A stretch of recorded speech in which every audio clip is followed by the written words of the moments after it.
At the outset, I should tell you I'm a thief, not a classless smash and grab guy or a lowly pickpocket. Those require no planning or strategy beyond move quickly and be ready to run. I'm a fourth-generation cat burglar. I'm very good at my job. If everything goes right, you don't notice I've been there for weeks, if ever. I understand most people find this line of work deplorable. I'm okay with that. I could go on and on about how the system steals from us all the time and how the rich use their ill-gotten gains to subjugate us and give you the whole "I'm really a Robin Hood" type figure.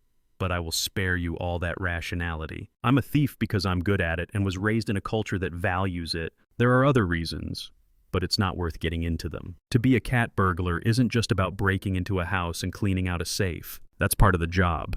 Sure, but like an iceberg, most of it remains hidden from view. My father used to tell me, being a thief is being prepared to be bored out of your mind. He wasn't wrong about that, anyway. Wrong about a lot of other things, but I digress. Once I narrow in on an address, I have to sit it. That sounds easy, but it's not. It's boring. Clean the garage, boring. Waiting in line at the DMV, boring. But it has to be done. Veg before ice cream, boy. Veg before ice cream. Dad again. He told me this while housing a sleeve of Fig Newtons before dinner. Much to my chagrin, he was right. Again, outside of watching a house for hours on end, there are so many dozens of other things to keep track of. Has anybody made you while you're casing the place? What hours do the servants work? What's the best way onto the property? How do I get in and out of the house with little chance of being caught? Each question needs to be answered beforehand. Finally, the big question. What's the security situation? A lot of these McMansions come pre-built with high-tech security features in place for the first year. That's when the lower cost prices disappear. Most people, even millionaires, will cut off services at that point. They keep the signs, sure, but not the actual equipment. That's gone like disco and ain't ever coming back. Why? There are two major reasons. First, the rich live in a bubble and don't believe anyone can get to them. Money enables hubris. Second, rich people are the cheapest people in the world. Why pay for the real thing when a chintzy lookalike will do capitalism's beating heart is to make the most money by spending the least amount of it. The illusion of security is cheaper than actual security. The night of the robbery, I felt good, prepared. I'd watched, noted everyone's daily schedule, marked my entrance and exits, knew where the primary bedroom was located. I even wore my lucky shirt. Fat lot of good that did. I waited until I saw the Uber leave and then started my half-hour timer. It's been my experience that the help empties out not long after the boss leaves. Cat's away and all that. As if on cue, the servants bolted as soon as the Uber was out of sight. I still waited the 30 minutes. Like a shitty magic spell, stragglers can transform into witnesses. Seeing none, I made my way onto the property. The most tense moment of any heist is when you're about to break in. Even in all black, even in the dark, there's still a chance someone could see you. A nosy neighbor, a dog walker, a panhandler, anyone. Time works against you. Too slow, you draw attention. Too fast, you make mistakes. A steady hand and a calm demeanor are key here. I have those in spades. This is also the moment that you can't plan for. Did you miss bars on the window? Are there more than one lock on the door? Did someone stay home? Is the alarm system on? Are there cameras rolling?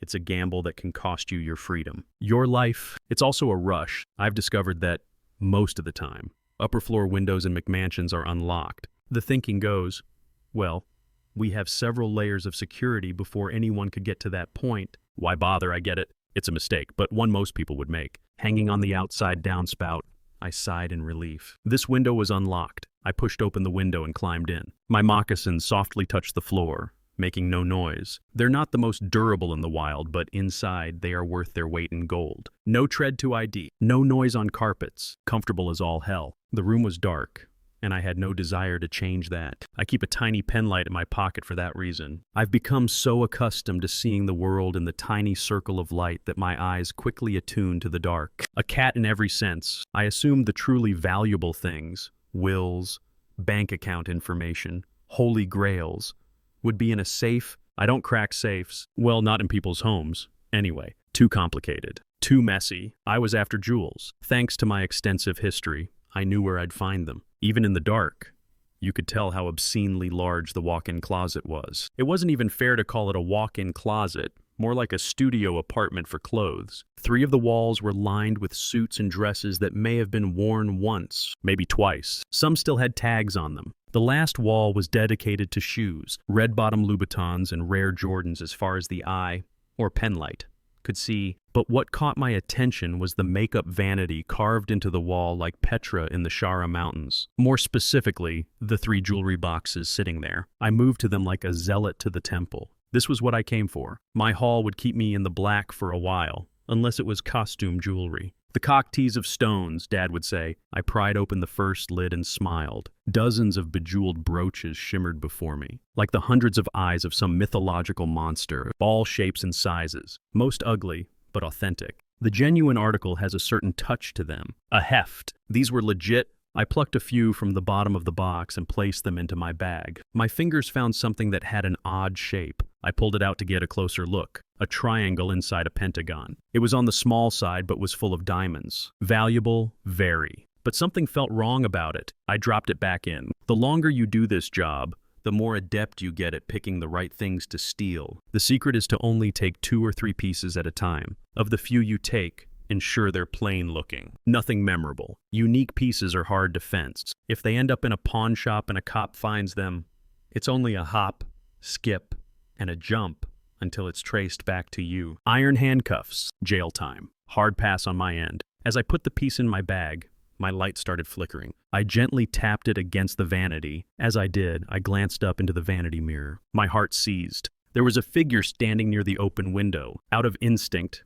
I snapped around, ready to rumble, but the figure was gone. I flipped off my light and pocketed it. I turned back to the mirror, and my breath caught. It was standing in the closet doorway now. I balled my fist. I wasn't going to jail. I'd go down swinging. But when I spun to meet them eye to eye, the figure was gone. Again, I was confused. I know I saw someone. I couldn't tell you the details. But there was a person standing there, watching. Watching like they weren't surprised to see me in there. The sound of footsteps running from the primary bedroom down the hall echoed through the empty house. After a beat, I heard a door slam somewhere on the floor. My legs wobbled under me. My mouth was dry. I'd experienced plenty of odd shit on the job, but a ghost never. Unless it wasn't a ghost. If it wasn't, I was truly up shit's creek without a paddle. A person could be worse. Would be worse. A ghost can't call the cops. If you like fucking cardboard tubes or lubed up dudes, jail's the bee's knees.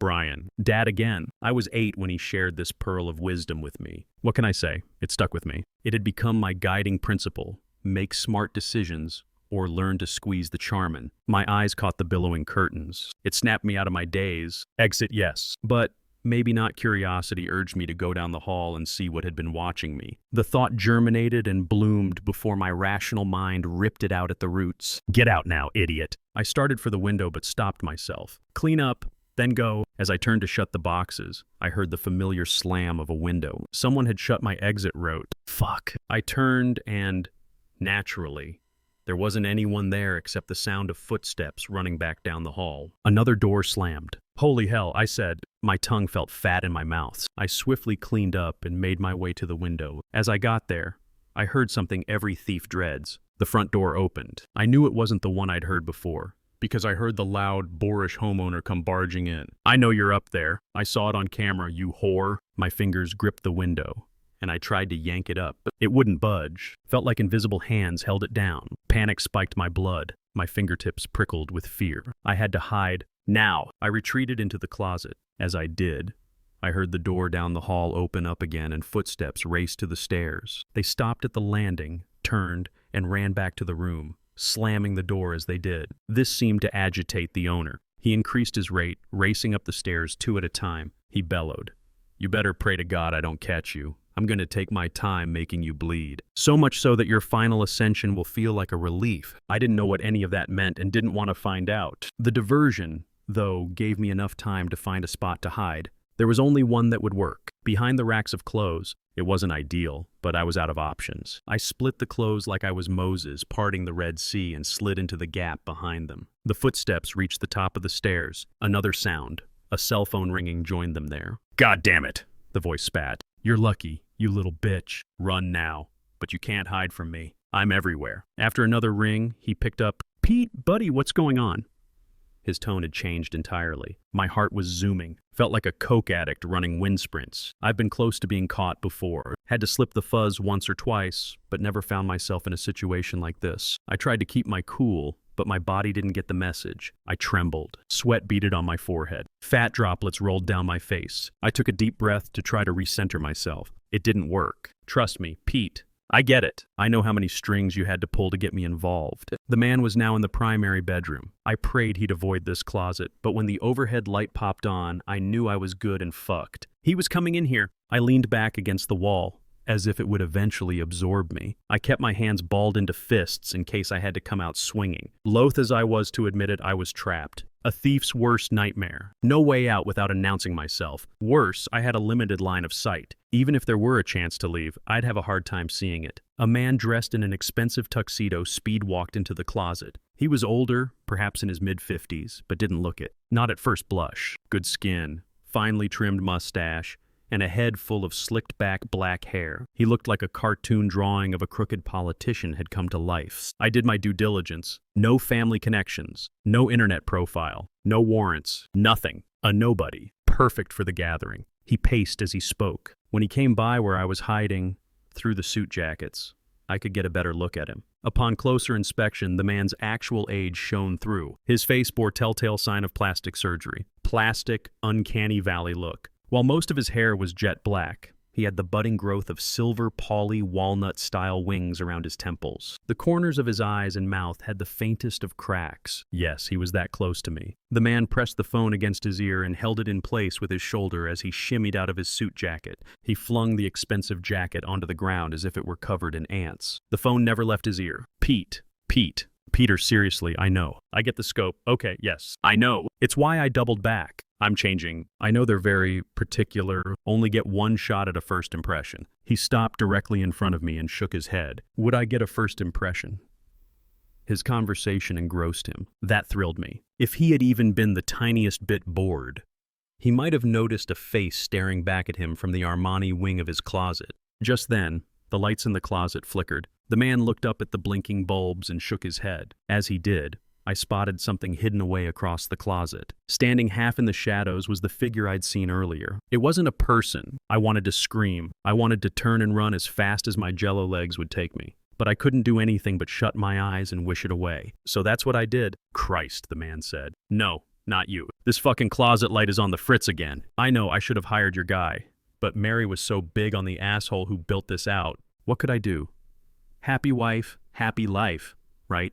Pete said something, and the man guffawed. Should I say happy second wife, happy life? Nothing would have pleased that first bitch. As the two men laughed, I felt a presence appear next to me behind the clothes. A feeling in the animal part of my brain. A predator was near. Flee. Run for the safety of the bush, little rabbit. But I couldn't, not even when I felt the hot breath on my neck. This got me to wrench open my eyes. I turned and expected to find some biblical ghoul waiting to devour my soul. Instead, the man's hand reached for a suit jacket beside me, a $300,000 watch on his wrist, the salt and pepper arm hair escaping his starched white shirt, money to burn. What I didn't see or feel was the ghoul. It was gone. The light flickering also stopped. The creature's absence took away some of the tension, but didn't set my mind at ease. I was still trapped. If this guy stumbled or moved his hand 3 inches, he'd hit me square in the face. I held my breath, afraid my faint breathing might alert him. He yanked a jacket off the hanger. The hanger swung back and hit me square in my right eye. I slammed my lid closed and squeezed hard,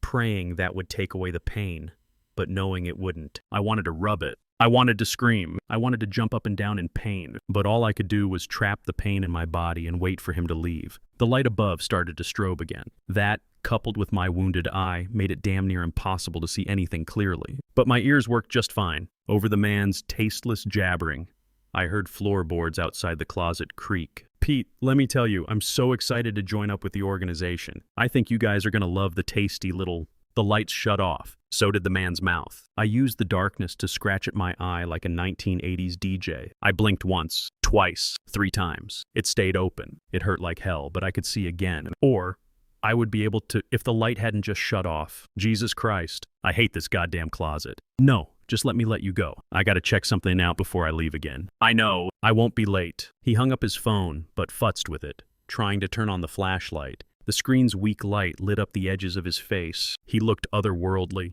A hideous goon God had not intended to replicate. His fumbling fingers finally found the flashlight. As soon as he flipped it on, his phone died. Goddamn Chinese crap. How does this bullshit cost $1,000? The only light now poured in from the open closet door. Right near where I had heard the creaking, my cat burglar-trained eyes had adjusted to the low light. I strained my neck trying to get a peek at the door, but the man's body had come between me and the exit. Mumbling to himself, he strode toward it. Before he could leave, though, something quickly ran into the bedroom and slammed the closet door shut. I heard the turn of a lock before the sprinting of feet as they ran down the hallway. The man screamed and slammed into the door. The walls rattled, but the door held firm. He shouldered it again as hard as he could. It was a dumb mistake. He crumpled to the floor, moaning in pain and grabbing at his shoulder. "Fucking hell," he said, rubbing his wound. He kicked the bottom of the door twice, not in any attempt to open it, but out of frustration. I'm gonna beat someone's ass. He kicked the bottom of his door a third time for good measure. He pushed himself back up,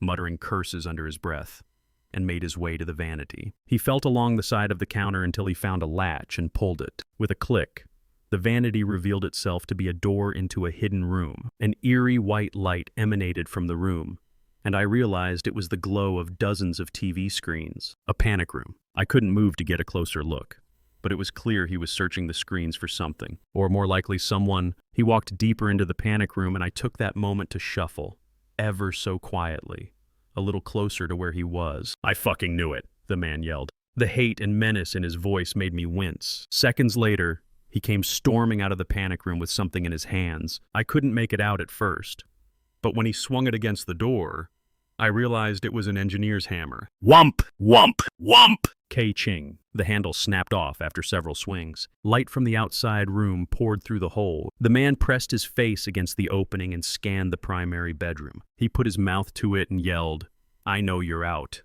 When I find you, you're gonna wish you were dead." For dramatic flourish, he booted the closet door. It violently swung open, slamming into the doorstop and vibrating like a tuning fork. He walked through, clutching the hammer hard in his hand. He had murder on his mind. I was just glad he wasn't coming after me. The now familiar sound of footsteps running down the hall prompted the man to sprint after them. I heard a door slam across the house. The rhythmic pounding of the hammer on the door handle soon followed, creating the worst-sounding drum and bass track of all time. Last man at the bar fucks the ugliest broad. Dad, from my memories, confirming what my gut already knew. It was time to split. I pushed through the clothes and crept toward the closet door. I had a clean path to the window. The man was preoccupied with his hammer. I didn't want to imagine where the ghoul was. I was 15 feet from freedom, so why couldn't I convince myself to leave? I knew I should. Self-perseverance screamed at me to fling open the window, shimmy, shake down the drain pipe, and sprint to my car. I felt my dad pushing me from behind the grave. "Move, you mook, the fuzz'll be here soon." But something was holding me back. If this guy killed someone, and I didn't stop it, I'd never forgive myself. I'd have that person's blood on my hands. I couldn't carry that weight. I'm a crook, not a bastard. Sighing, I changed course and headed for the panic room door. I needed to see what was happening. I also needed to find out where the cameras were located in the house, so I wouldn't inadvertently show up on one. It might also show me another pathway to escape if the need arose. My mouth hit the floor as I walked into the panic room. A bank of monitors displayed nearly every inch of the house inside and out. I'd spotted the outside cameras while I cased the place and found a dead zone between them. That was not true inside. There was a camera pointed directly at the window I had climbed through. There was one looking at me right now. "Fuck!" The man wailing on the handle caught my eye. While it only took a few direct hits to dislodge the first handle, this one was not cooperating with him. I watched him take 6 massive swings and nothing. It held firm, top-quality handle. Adamantium-esque. I looked around for anything else I could use for a weapon and came up empty. Maybe there would be something I could use in the bedroom. With the man focused on trying to break down the door, I eased my way out of the closet and into the room. The place was spotless. Nothing dangerous in here but unearned wealth and few scruples. There wasn't anything I could use to counteract a hammer swing. "Damn it," I muttered. "Who are you?" came a voice from under the bed. I screamed in fright, but a quick slap of my hand over my mouth stopped it from escaping into the wider world. I glanced down at the floor under the bed. Were all my worst childhood fears coming true at the same time? Despite every horror story advising me not to, I got down on the floor and looked under the bed. A scared woman in her early 20s was staring back at me. Her eyes were wide, and I could see her trembling. She was filthy, but I'm not sure she entered the house that way. A sour stench surrounded her, and I realized she'd been here for a while. She had broken and bloody fingernails, as if she'd been trying to pry open a stuck door. On the back of her hand, I saw raised pink hillocks of freshly branded skin, a shape that I instantly recognized, a triangle inside a pentagon. "Who are you?" she asked again. Her voice was a vapor. Might as well be honest. "A thief," I said. "Who the hell are you?" "He kidnapped me." "Shh.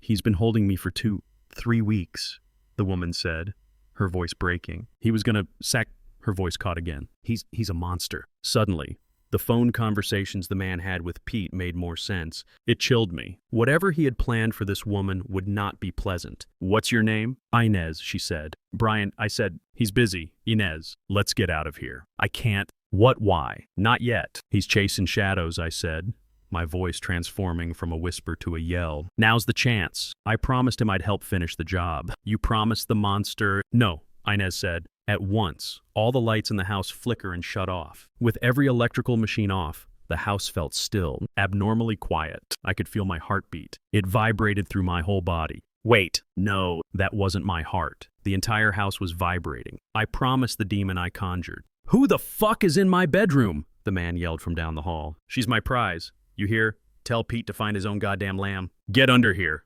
Brian Inez yelled. I wasn't going to argue. I dropped to the floor and Army crawled under the bed. As soon as my legs were safely under, the entire house shuddered again. Rolling like an earthquake, my stomach flipped, and I chewed back the vomit that had charged the gates. As fast as it came, it left both my bile and the house. It was still again. The only noise I heard was the chain on the fan gently tapping against the dome light. "Whatever you do," Inez whispered, "don't look at it." I shut my eyes. A concussive explosion blew out the door down the hall. I heard the man cry out before his body thumped against the wall. A sickening crack of bones snapping on impact echoed down the hall. "What the fuck?" 2 thunderous house-rattling stomps followed. The man was whimpering in pain and fear and God knows what else. I heard him stand, but before he could flee, the air shattered with the sound of dozens of different people's agonizing screams and a low rumbling growl. "Oh my God," the man yelled, the panic in his voice palpable. His brain's terror messages finally connected with his legs. The next thing we heard was the thumping of footsteps rushing toward us. Why not leave, I thought.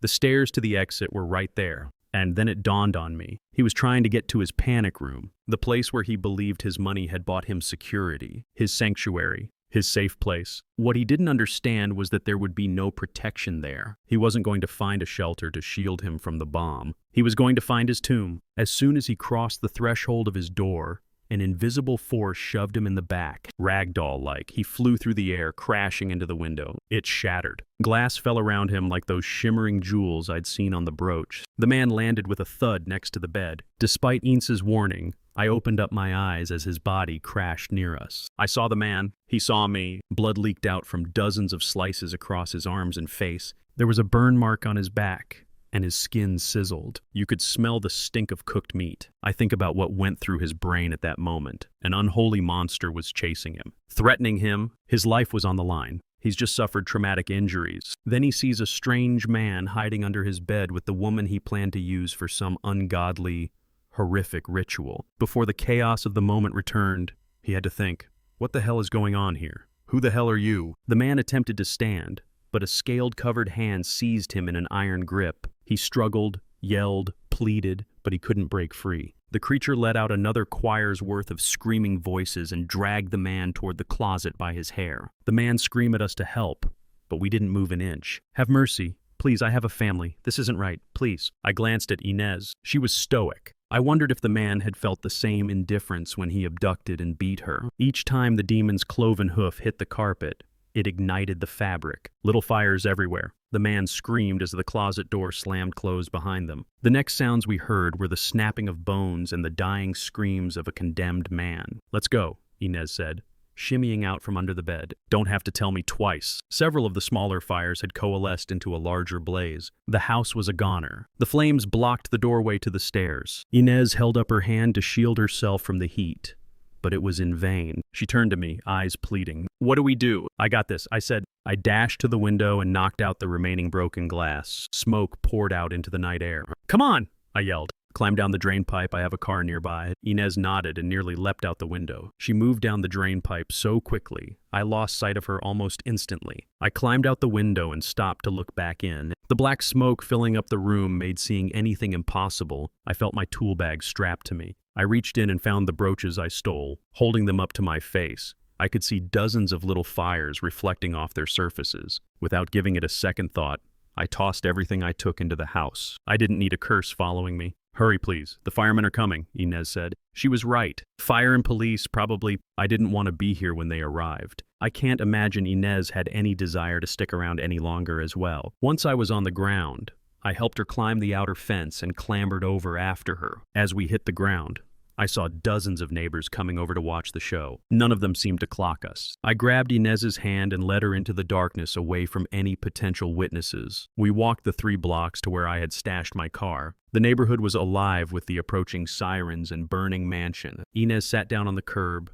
put her head in her hands, and sobbed. I wanted to comfort her, but wasn't sure if I should. "Are you okay?" I finally offered. "No," she said. "But when is life ever okay?" I laughed. "Got me there." She spat toward the mansion. "I hope his soul rots in hell." I'd say he got what he deserved. I had so many questions for her, but didn't feel like now was the time for them. Well, there was time for one. Even if I wanted to avoid asking, my mouth just went for it. "How did you do that?" "The demon." I nodded. "I prayed for it." "But you were praying to God, right?" I said, confused. "I prayed for revenge," she said, standing. And something finally heard me. "Did you promise it anything? Do you owe it your soul or something?" She gave me a weak smile and wiped away her tears. I would never get that answer. She softly touched my shoulder, nodded her head in thanks, and started walking down the street. I wanted to call out, to offer her a ride somewhere, to ask her those 100 questions, to offer her help. She didn't want it. Didn't need it. She operated on a level that was higher than I could even conceive. Dabbled in things I couldn't imagine. Dark things. Things I didn't want to imagine ever again. Despite my curiosity, I didn't follow her. She needed peace. Solitude. A thought came to me in that moment. When you've got what you came to get, you leave. That was Dad again. He was talking about breaking and entering, but I couldn't help but feel like it worked now. 2. We both got our freedom back. A second chance we thought we'd never get. When you got what you came to get, you leave. Thanks, Dad.